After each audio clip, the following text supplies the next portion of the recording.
Debt Jubilee. Is it a simple solution or does it bring on a system collapse? I'm going to explain this to you in 3 simple, fast steps. Step number 1, let's explain exactly what a debt jubilee is. Got the Federal Reserve right here and the government. It starts with your drunk, insolvent Uncle Sam, as it usually does. And I always say he is insolvent. In a moment, you're going to find out why. So the Fed needs to accumulate treasuries onto their balance sheet. Remember, treasuries are simply debt of the government. So the Fed buys treasuries directly from the government through the shell game, monetizing the debt. They also buy from the banking system and they buy from the open market. So all those treasuries go on to the Fed's balance sheet. Usually the open market consists of financial institutions, hedge funds, pension funds, and everyday people like the average Joe and Jane. So all those treasuries go onto the Fed's balance sheet. They're now assets of the Fed, but they're liabilities of the government. And if these are the only 2 parties involved, all the Fed would have to do is forgive the debt.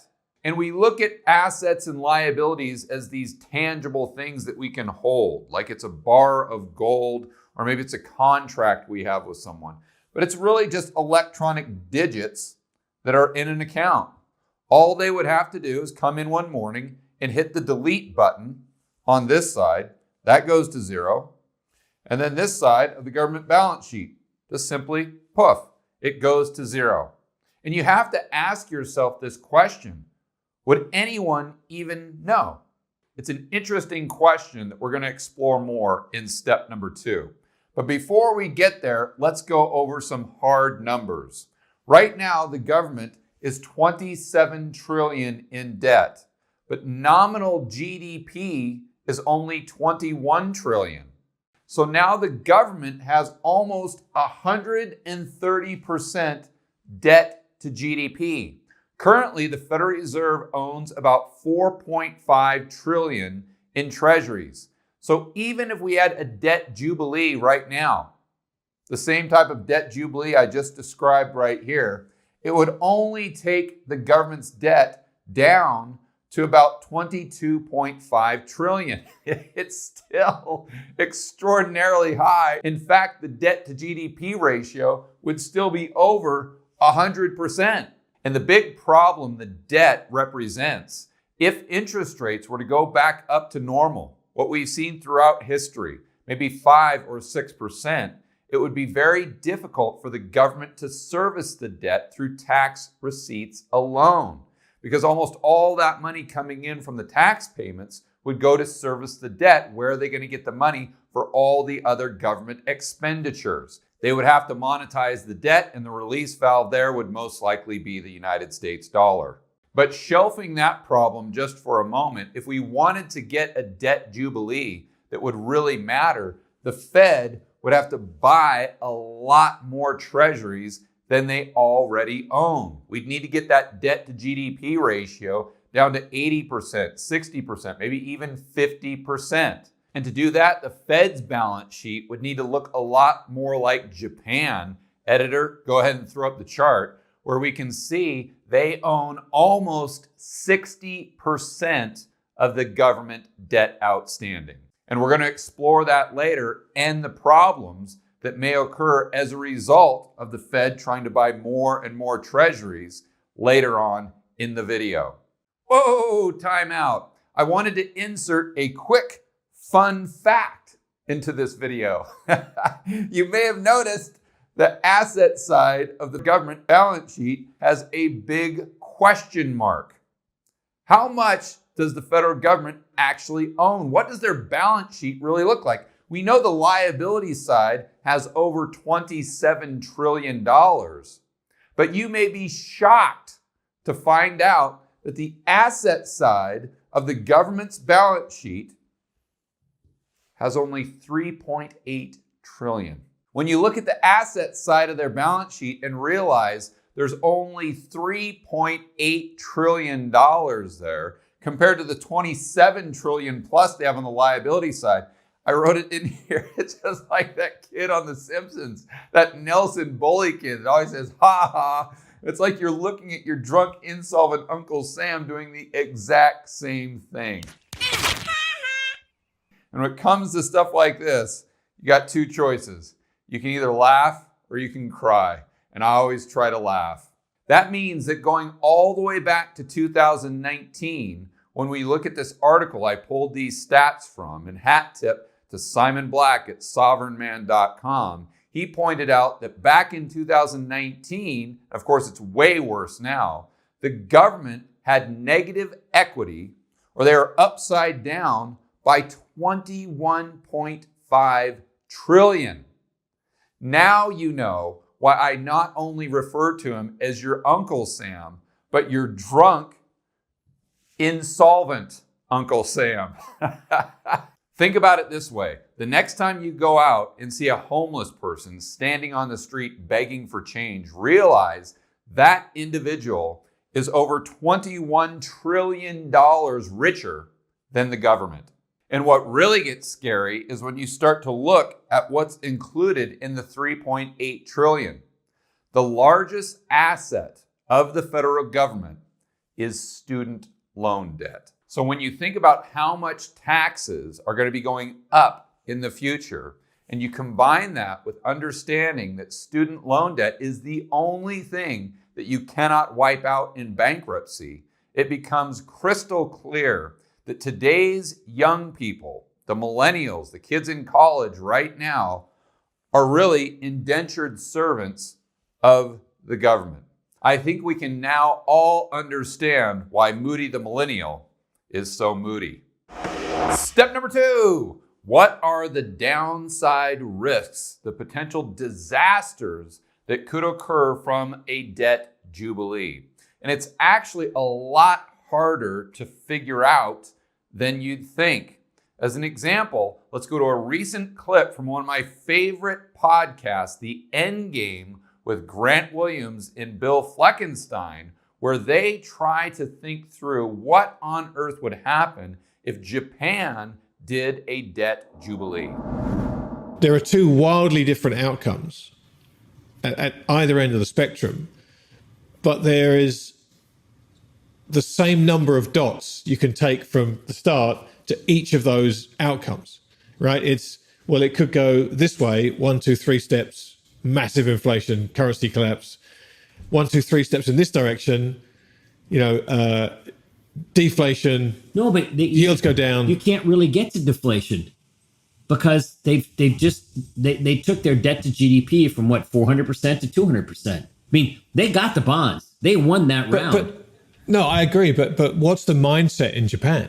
The big problem they've got is that big deflationary mindset. Right, People don't spend money. But now all of a sudden, if you were worried about deflation because you had too much debt, and then you didn't have too much debt anymore, right. How would you worry about deflation? As long as you can get the Japanese to go and borrow, which I mean, I'm guessing ultimately you could, but the problem is, if you're Japanese, you haven't been able to inflate your debt away like everybody else can. No, but they don't need to inflate it away. They bought it. No. I'm talking about the new debt, because presumably once you get there, you then start lending again. You build up the debt again. The whole idea of expunging it is so you can create it again. Right. That's the whole point of them doing it. That's right. That's why I keep asking people, what will it look like on the other side of that? Because it seems like that's kind of where we're going. And anyway, it just. Well, I'll ask some of my buddies in Japan who we should speak to get. Okay.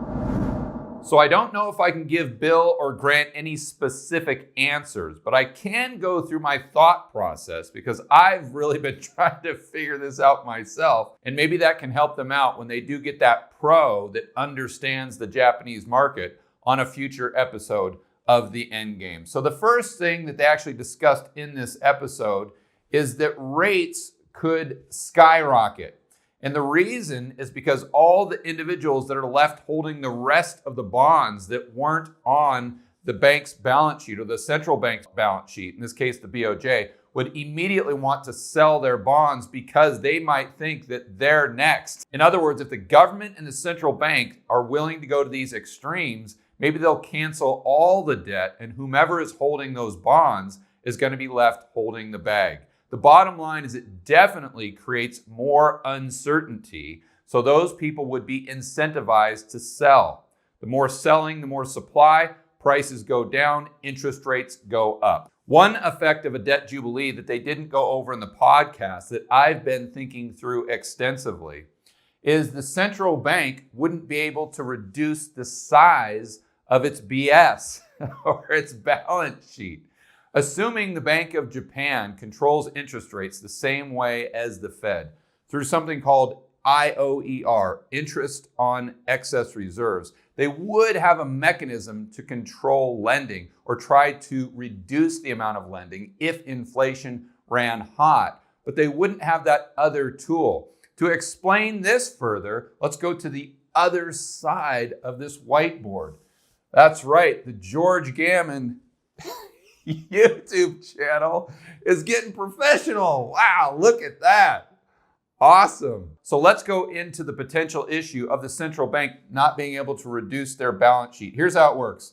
We've got the Fed, but this could be the BOJ or any central bank. And then we've got Bank A or XYZ over here. The Fed has assets and liabilities. So does the bank. That's their balance sheet. On the asset side, we'll say treasuries or any government debt. Liability side, bank reserves. Those liabilities are assets of the banking system.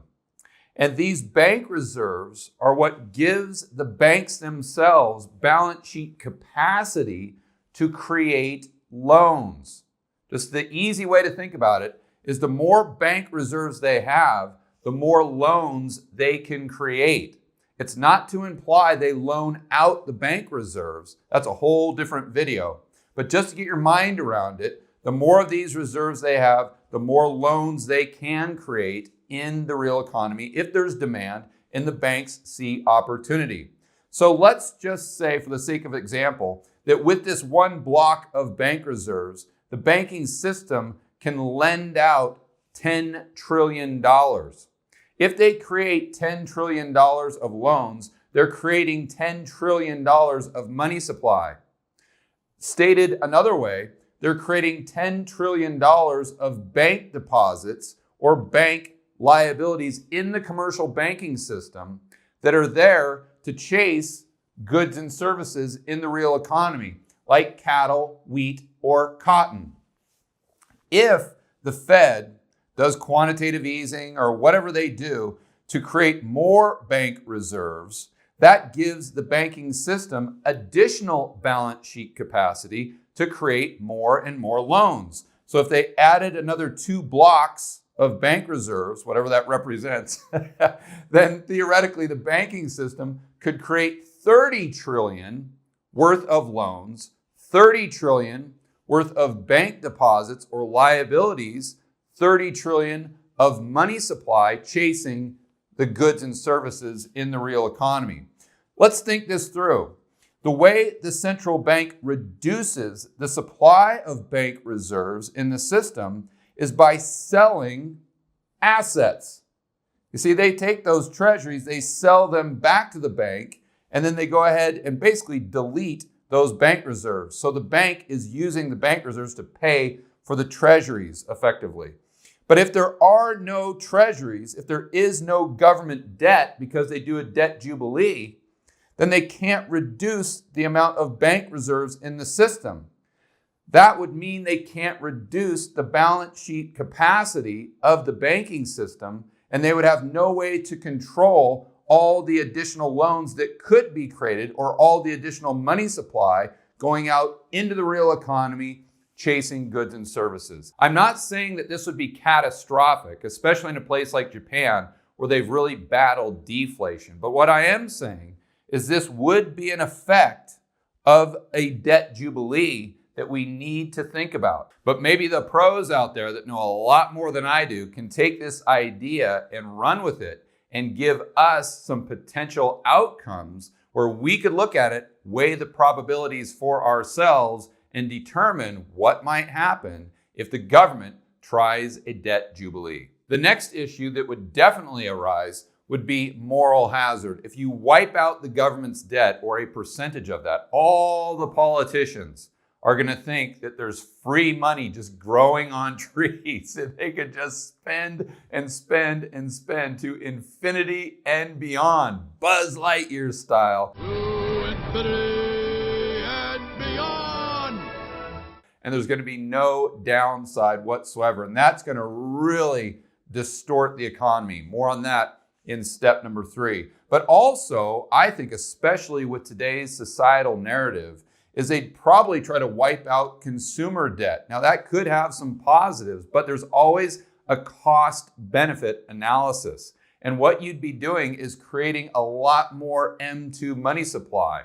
Why is this? Because when consumers pay down debt, it destroys debt. So if there was no debt to pay off, any additional debt created would increase the money supply or currency units that were in the real economy. And this could be highly inflationary. And when I say inflationary, I'm talking specifically about consumer prices. But now let's go ahead and pull it right back to the United States. And the fourth thing I want to discuss is a debt consolidation and how we need to think about this in terms of the repo market. That's really crucial when you're thinking through the dollar funding markets and how this could differ from a scenario in Europe or Japan. And for those of you who haven't seen all my repo market videos, I'd highly suggest checking them out. We were doing them last year around September for obvious reasons, but we'll go through a quick review. So the collateral used in the repo market by the hedge funds, financial institutions, and the banks, usually treasuries and mortgage-backed securities. Prior to 2008, this wasn't a big deal because banks were accepting mortgage-backed securities as collateral for repo transactions the exact same way they would the treasuries. But post-2008, that was no longer the case. I mean, think about it. If you're a bank wanting collateral, you want anything to do with mortgage-backed securities? I don't think so. So what happened back in September of 2019, for a variety of reasons, there was a bottleneck were these banks that needed overnight funding. They needed cash and they needed it quick. They didn't have anything other than these mortgage-backed securities to offer as collateral. And I'm getting all of this from my conversations with Jeff Snyder, just FYI. This isn't my idea. I'm deferring to Jeff on this one. So these banks had these toxic mortgage-backed securities, and maybe some of the banks themselves were toxic. Maybe those counterparties looked at them and said, no, I don't want anything to do with Deutsche Bank or HSBC. But as a result of there not being enough collateral or a bank being insolvent or just this bottleneck within the system, the interest rates skyrocketed up to 10%. And why that was really, really bad is it brought all the interest rates up, including the Fed funds rate. So momentarily, the Fed lost control of all the interest rates, including the all-important Fed funds overnight rate. So to solve the problem, which was of course not a solution, only a Band-Aid, the Fed came in and did another round of quantitative easing. But whatever you do, don't call it quantitative easing. Remember Jerome Powell, he was reprimanding us. He said, you Austrians, you people on FinTwit, shut your mouths. I don't want to hear you call this quantitative easing. This is not QE. In no sense is this QE. This is nothing like it all. But what he did is created bank reserves to buy treasuries from the banking system. But you'll remember that initially they started off buying T-bills, short-term treasuries. And going back to my conversations with Jeff Snyder, you know that the most pristine collateral in the repo market are what? T-bills, the exact same thing that the Fed was buying. So the banks went to the Fed and said, whoa, time out. You can't buy any of these T-bills because you're exacerbating the problem. So what did they do? They started buying treasuries that were further out the curve, meaning the maturity was longer. So they started buying 10-year treasuries or 30-year treasuries, 5 years, instead of these short-term treasuries that the repo market needed to function well without interest rates spiking again, causing the entire system to collapse. So you may be saying to yourself, okay, George, I get the repo market, but what does that have to do with a debt jubilee? This takes us to our next chart. It starts off today at 2020 and goes to 2050. This represents the debt outstanding for the federal government as far as the maturity. On the left, we go from 1 trillion all the way up to $8 trillion. So what this chart tells us is the majority of the debt outstanding is very short term. So if the Fed wanted to execute on this debt jubilee in a way that would actually matter, they'd have to own a higher percentage of the outstanding debt. Remember what we were talking about in step number 1. So they would have to start by buying longer maturity bonds or treasuries. Why? Because they found out the hard way that if they buy short-term T-bills, that's going to create the exact same problem we had back in September. Interest rates are going to spike and the economy is going to collapse. So any of the outstanding bonds in this area, the short-term T-bills, are in the no bueno zone for sure. The Fed cannot buy these because they need them circulating out in the economy and in the repo market. But let's think this through. They really can't buy any of the longer maturity treasuries either because who's going to sell? First of all, you don't have that many out there. And are you going to buy them from the pension funds, from the insurance companies? No, they need them in their portfolio. So the Fed's really stuck. The government really can't do an effective debt jubilee unless the Fed just buys all of the future debt issued by the government when we take our debt to GDP up to 200% or 250% where Japan is now. And that takes us to our final question that we addressed back in step number 1. It's, does the debt jubilee even matter? If it's just electronic digits on 2 balance sheets, would anybody even know? Maybe there is a free lunch. More on that in step number 3. Step number 3, what is the real problem? What I mean by this is everybody, when they look at a debt jubilee or the negative ramifications, is looking at what may happen in the future, myself included.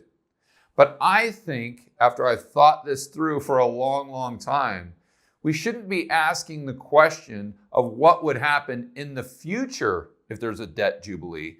We should be asking ourselves the question of what happened in the past. Like I said earlier, the accounting of a debt jubilee is very simple.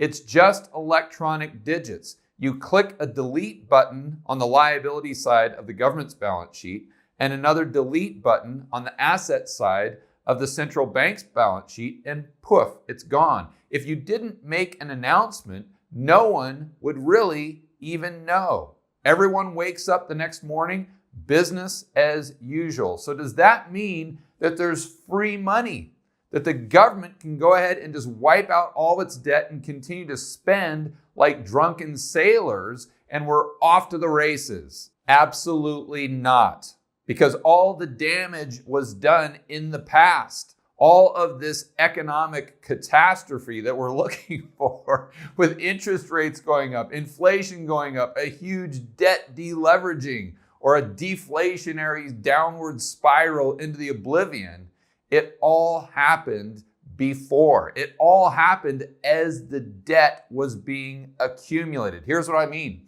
If we look at the 2010 study from Reinhardt and Rogoff, Dr. Lacey Hunt, one of my favorites, references this all the time. And it shows that as government debt goes up, real GDP goes down. And this makes a lot of sense. If you just think of it very, very simply in these terms, as the government spends more and more and more as a percentage of GDP, it misallocates more and more resources. It distorts the economy even more, and it continues to destroy the economy. So government spending goes up, misallocation of resources and distortions go up at the same rate, while economic health goes down and deteriorates. The economy becomes less robust, less dynamic, and like they showed in their 2010 report, real economic growth goes down. And let's not forget that back in 2019, prior to the cerveza sickness, government spending was about 40 to 45% of GDP. Now, I would say it's almost at 60%, meaning the private sector is only responsible for 40% of economic output in the United States. Also, to give you some alarming facts, let's look at the deficit for 2020.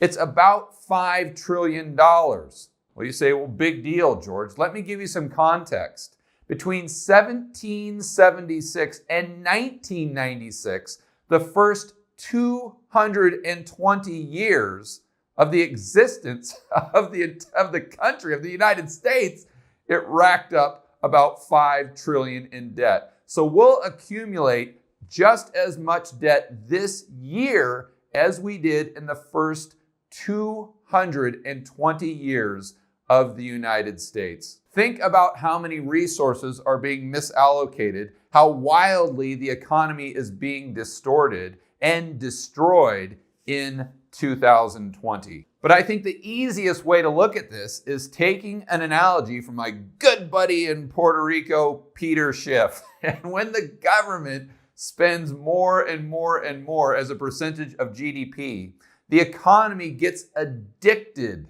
to the spending just like a drug addict gets addicted to the heroin. So let's think this through. This guy is passed out on the sidewalk, most likely in San Francisco. He's got his needle right here, heroin leaking out or whatever it does. And let's say that he accumulated $100,000 in debt buying drugs to become a drug addict. But we came in and gave him a debt jubilee. We took his debt all the way down to zero. So now our drug addict can get up off the sidewalk and go buy another $100,000 worth of drugs. Is he any better or is he actually worse off? It's the exact same with the government. The damage was done while they were accumulating the debt that needs to be written off in the debt jubilee. And the only thing that will do by wiping the slate clean is give them more ammunition to buy more and more drugs and make the economy even worse than it already is. What's the solution for Japan? Well, of course, it's to reduce the size of government. It's to do the opposite. It's to increase free market capitalism. Let businesses fail, for heaven's sakes. Don't micromanage the economy. And whatever you do, don't fix prices. We know this doesn't work with goods and services, so why should it work when we try to fix the price of money itself? Money is 1/2 of every single transaction. So when you fix the price of money, in other words, interest rates, what you're doing is you're manipulating the price of every good and service that's sold within the economy. Stop fixing interest rates. Get rid of the central bank and let Schumpeter's destruction, the free market, and the individuals in the real economy, the average Joe and Jane, just like you and I, get the shackles of the government off their shoulders and let us go out there, create goods and services, increase the standard of living for everyone involved, and create a healthy, robust, thriving economy. But going back to our original question that we started with this video, the debt jubilee may be a simple solution, but it's evidence of a system collapse. It might not necessarily be the catalyst of a system collapse. But to know for sure, we'll probably have to wait for that future episode of The Endgame with Grant Williams and Bill Fleckenstein. For more content that'll help you build wealth and thrive in a world of out-of-control central banks and big governments, check out this playlist right here, and I will see you on the next video.